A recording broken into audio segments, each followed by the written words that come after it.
Recording in progress.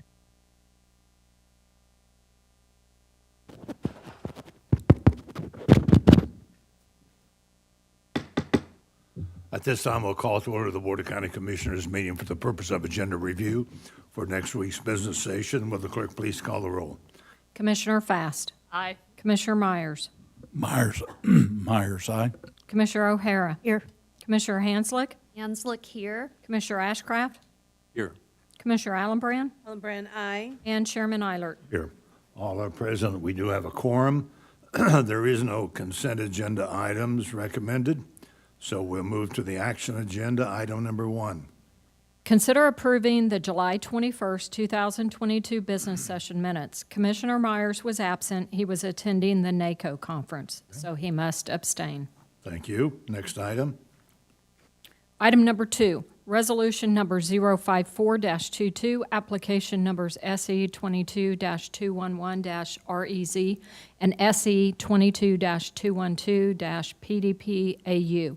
Consider request from Payne and Brockway, PA, applicant, and Hussam Kalali and Yasser M. Mullah, landowners, for rezoning 68.6 acres from Rural District RUR to Planned Residential Neighborhood 2 District, PRN-2, in a preliminary development plan, which shall serve as the preliminary plat for 30 residential lots to be known as Blue Valley Reserves, located 1/2 mile south of 199th Street on the west side of Mission Road.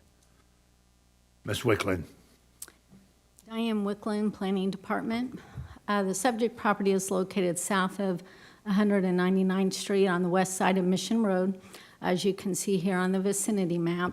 The request is for rezoning 68 acres from the Rural District to the Planned Residential Neighborhood 2 District, and a preliminary plat for 30 residential lots to be known as Blue Valley Reserves.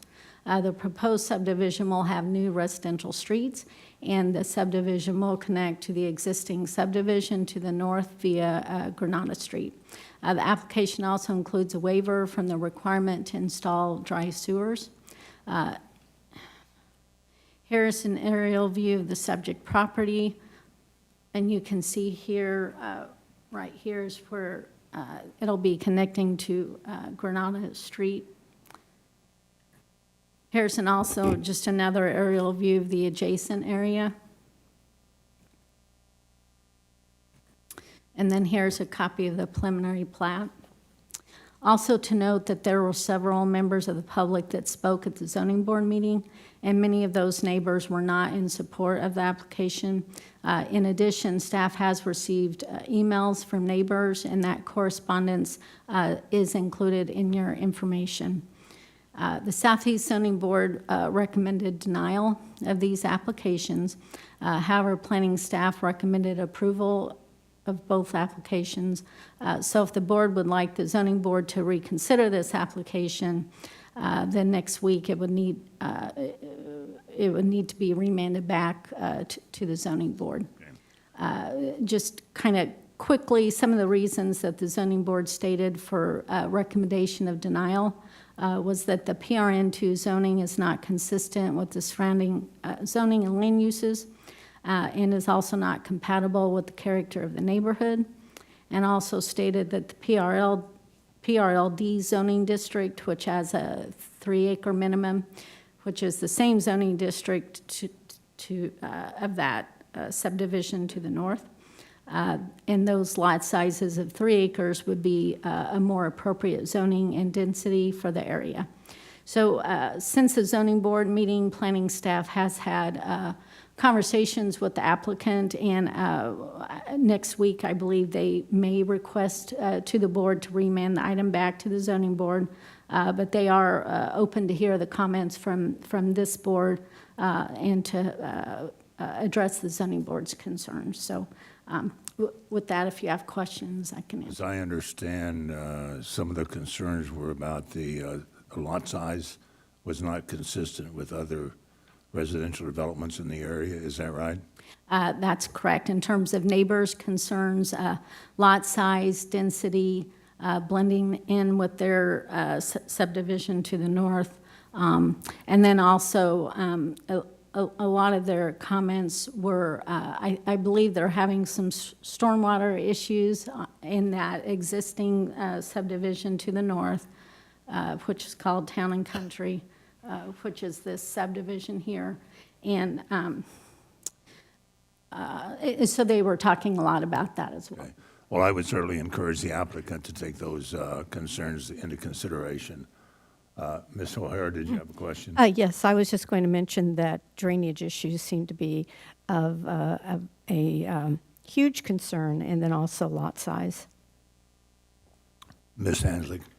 Yes, thank you. Ms. Wickland, can you tell us in the subdivisions that's just north of the subject property, I think you said it was Town and Country, what are the lot sizes there? Are they over 3 acres?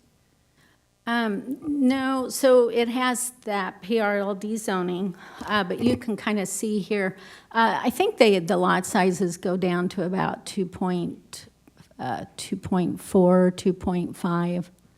Because first of all, I appreciate all the material that was sent with this item. I took the time to read it, and a major question I have is, it doesn't seem that the Blue Valley Reserves is asking for any different lot sizes than the one just north of it. Am I reading that correctly?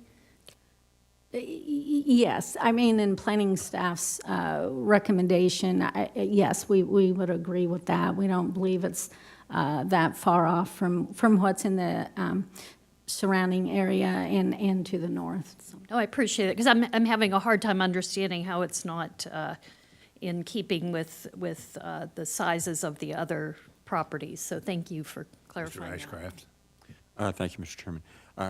Ms. Wickland, I'll direct this to you, but it's probably directed at Mr. Lipsick, and I understand he's not available. So my question is, over the years, we've been lectured from time to time about the importance of internal traffic patterns and connections when areas are developed.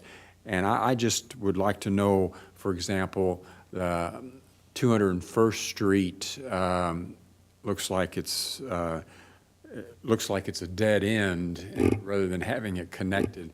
I just would like to understand, get educated, and we can do that offline. Okay. Oh, yes. Thank you. Well, this item comes to us with a recommendation for denial by the zoning board. If we were to make a different decision, it would have to go back to the zoning board. So I would suggest that if the applicant is willing to go back to the zoning board and take the concerns into consideration, that we be notified of that at the outset, and so we can make that judgment also. All right, next item. Item number 3, resolution number 055-22, plat exception number 8-11-22, application numbers SE 22-223-REZ and SE 22-224-PDP AU. Consider request from Del Brock, applicant, and LLJ3-Pandy LLC, landowner, for rezoning 62.2 acres from Rural District RUR to Planned Residential Neighborhood 2 District PRN-2, and a preliminary development plan which shall serve as the preliminary plat for 23 residential lots to be known as Loch Lloyd Estates, Blue Valley, located at the northeast corner of 175th Street and Kenneth Road. Ms. Wickland? Diane Wickland, Planning Department. So the subject property is located at the northeast corner of 175th and Kenneth Road, as you can see here on the vicinity map. The request is for rezoning 62 acres from the rural district to the Planned Residential Neighborhood 2 District, and a preliminary plat for 23 residential lots to be known as Loch Lloyd Estates, Blue Valley. New local streets, cul-de-sacs are proposed to connect to an existing street, which is Wallace Way in the Loch Lloyd development on the Missouri side. And then that Wallace Way then connects to Kenneth Road on the Kansas side. That connection is through Stonehaven at Lockloyd subdivision, which is 6 lots. It's to the north here. And that subdivision was approved last year by this board. With this plat, there is no proposed direct access to 175th Street or Kenneth Road, but the plat does show an emergency access point on 175th Street, and that does meet the fire and building code requirements.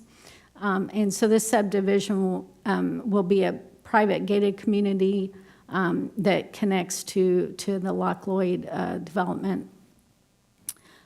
Also, this application includes a plat exception to allow an overlength cul-de-sac that the applicant's proposing, which will connect this proposed subdivision to Lockloyd, and then on through that Stonehaven subdivision to Kenneth Road.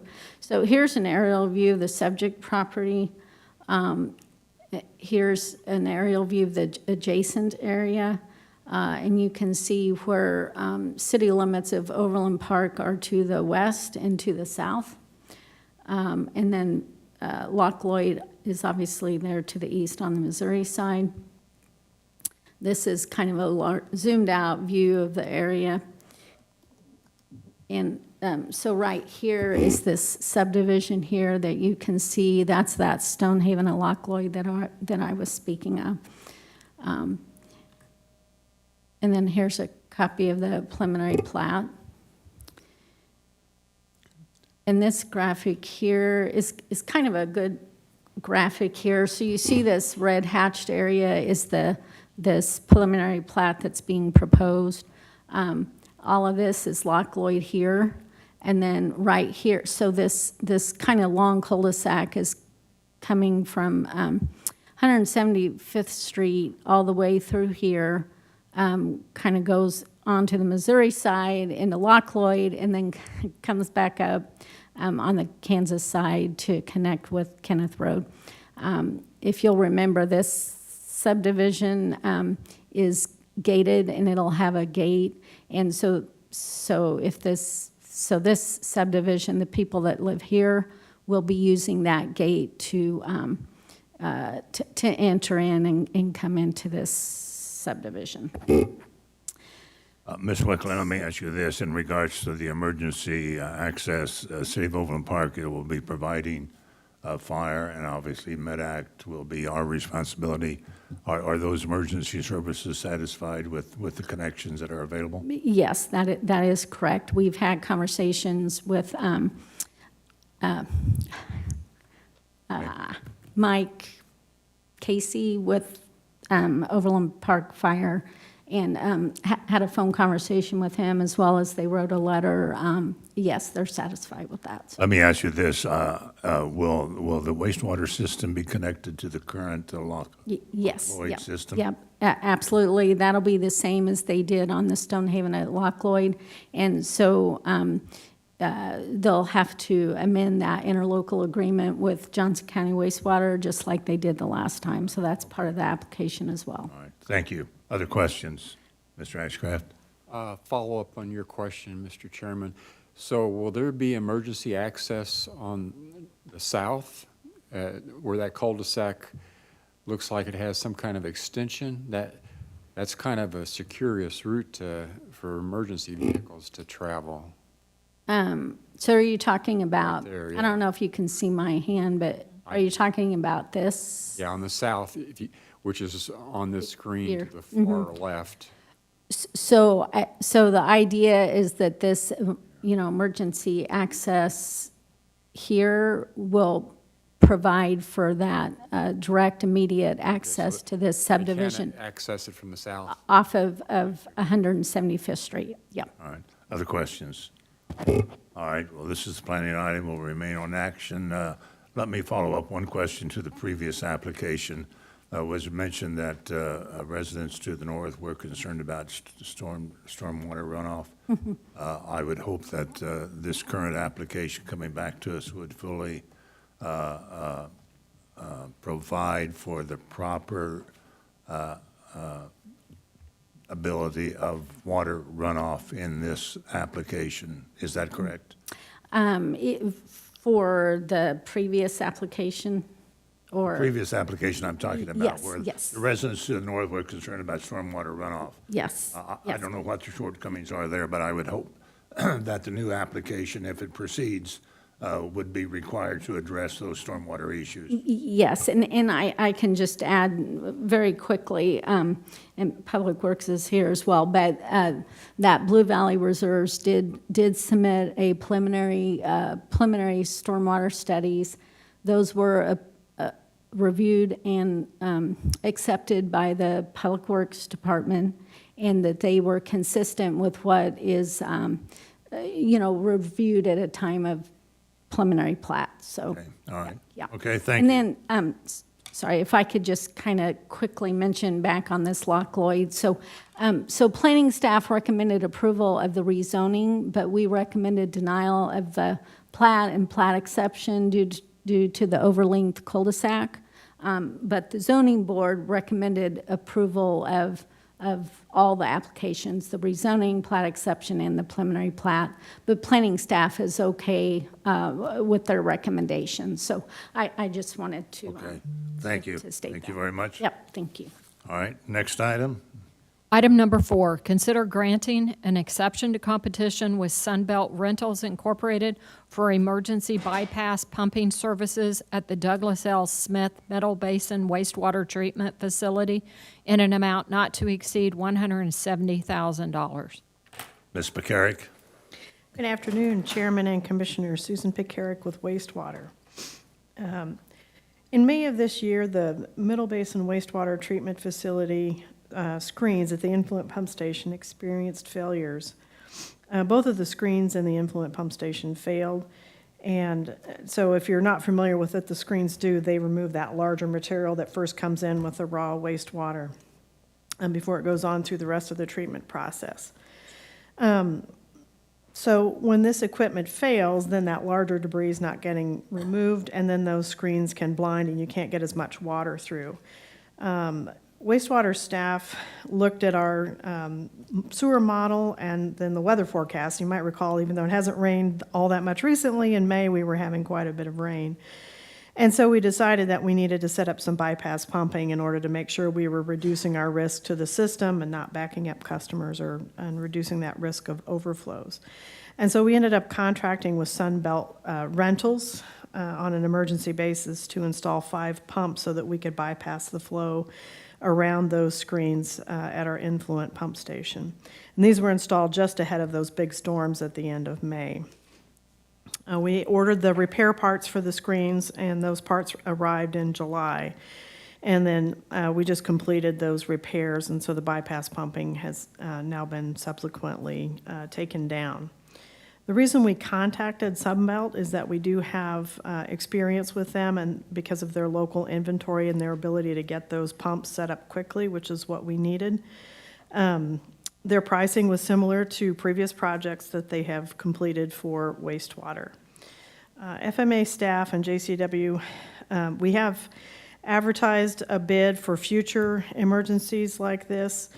For now, we're requesting exception to competition on this particular item under the purchasing policy, which states that competitive process may be waived when critical county operations will be severely affected in an adverse manner unless immediate action is taken.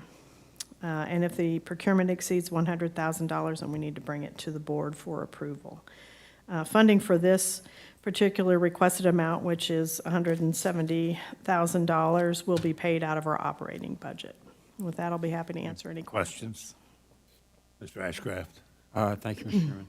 Chairman. Ms. McCarrick, you hit all the points that I was going to ask you about, but I would like to get some more, Okay. for more details before next week. All right, Thank you. sure. Other questions?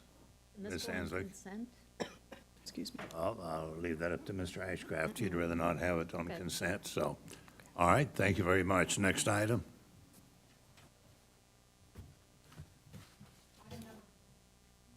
Item number 5, consider authorizing the wastewater general manager to review and extend the current 2022 deferment extension request, one additional 5-year deferment period if eligible, per the requirements of Charter Resolution Number 29-92. Oh, this is everybody's favorite subject, I know. think, Ms. McCarrick, but I know. please give us an explanation. I knew you'd be happy to see me. All right, so in July of last year, in 2021, the board authorized the wastewater general manager to review and extend the capital finance charge deferments for eligible properties that were reaching the end of their designated deferment period. This is essentially that same request. The current policy does require that the general manager obtain authorization from the board each year to extend these deferments. This year, there are a total of 54 properties whose deferment is reaching the end of its designated period. The wastewater staff have conducted a review, and they've found that the properties are generally under the same ownership, they're not developing, and therefore they're all eligible for a 5-year extension. Wastewater does request that the board authorize me as the general manager to review and extend these current deferments. This will help expedite that process for the property owners as opposed to bringing all those properties before the board for consideration. Okay, so this is before us because it exceeds our current standards, is that right? Right, it exceeds my current authority, that's Your correct. authority, so, okay, and this is for an additional 5-year, Correct, sir. okay. Any questions, Mr. Ashcraft? Thank you, Mr. Chairman. My reading of this is it's basically procedural, and you're giving us assurances that the current ownership has been stable, that they're, okay. Yes, sir. Yes, sir, it meets all those eligibility requirements. Can this go to consent? I agree. All right, so noted. Thank you. Next item.